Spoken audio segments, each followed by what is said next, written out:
Malam semuanya. Di sini kami dari kelompok 2 akan mempresentasikan mengenai disabilitas. Sebelum itu kami perkenalkan dulu nama-nama anggota kelompok 2. Yang pertama yaitu Novriadi Saputra. Oke, saya sendiri.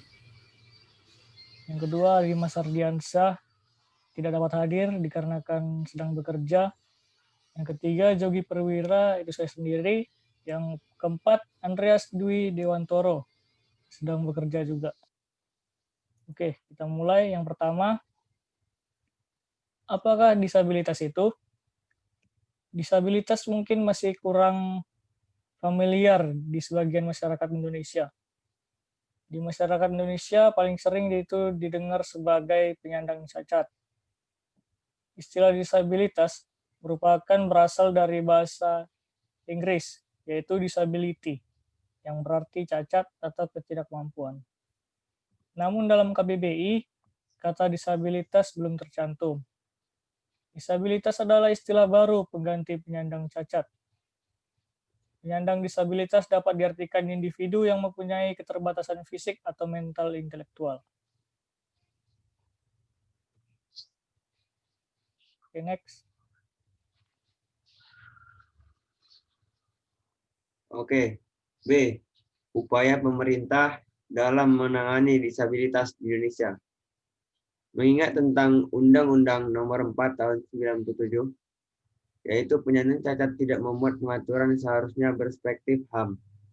Undang-undang yang baru diharapkan dapat memuat ketentuan-ketentuan yang mengandung prinsip sebagai berikut. Yang pertama, penghormatan terhadap penyandang disabilitas. Yang kedua, asas hak otonomi, yaitu hak yang melekat pada setiap penyandang disabilitas yang berupa kewenangan secara pribadi untuk memutuskan atau menentukan secara bebas segala apa yang dianggap baik ataupun benar. Lalu yang ketiga, kemandirian, yaitu asas kemandirian adalah kemampuan penyandang disabilitas untuk melangsungkan hidup tanpa bergantung kepada orang lain atau kasihan orang lain. Yang keempat, asas keadilan. Asas ini nilai kebaikan yang harus terwujud dalam kehidupan penyandang disabilitas, berupa pendistribusian kesejahteraan dan kemakmuran secara merata. Yang kelima, inklusif. Inklusif ini adalah kondisi yang menghilangkan segala bentuk diskriminasi kepada penyandang disabilitas. Yang keenam, kesamaan hak dan kesempatan. Yang terakhir, yang ketujuh, yaitu aksesibilitas. Adalah kemudahan yang disediakan bagi penyandang disabilitas guna mewujudkan kesamaan kesempatan dalam segala aspek penyelenggaraan negara dan masyarakat. Oke, yang ketiga yaitu kenyataan. Kenyataannya, perhatian pemerintah dan masyarakat terhadap permasalahan penyandang disabilitas selama ini masih dikatakan rendah. Padahal data yang dihimpun menunjukkan adanya peningkatan jumlah penyandang disabilitas secara signifikan.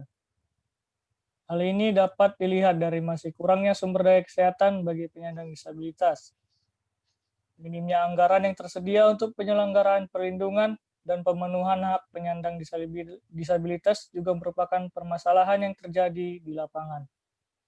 Selain itu, stigma yang ada dalam masyarakat terhadap penyandang disabilitas seringkali mengakibatkan pelanggaran terhadap hak penyandang disabilitas, seperti adanya perlakuan diskriminatif dalam berbagai bidang kehidupan dan penghidupan, termasuk pengucilan dan ejekan yang diterima oleh penyandang disabilitas beserta keluarganya. Oke, yang terakhir yaitu saran. Jadi hal-hal yang berikut, yang pertama, perlu dilakukan pembentukan rancangan undang-undang tentang penyandang disabilitas. Yang kedua, diperlukan kajian lebih lanjut untuk mendukung penyempurnaan penyusunan naskah akademik RUU tentang penyandang disabilitas. Yang ketiga, perlunya pemahaman dan kesadaran masyarakat mengenai hak-hak disabilitas di Indonesia.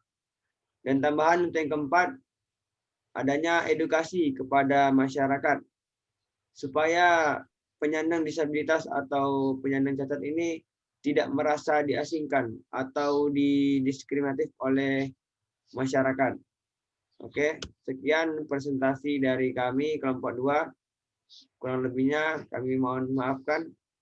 Assalamualaikum warahmatullahi wabarakatuh. Selamat malam.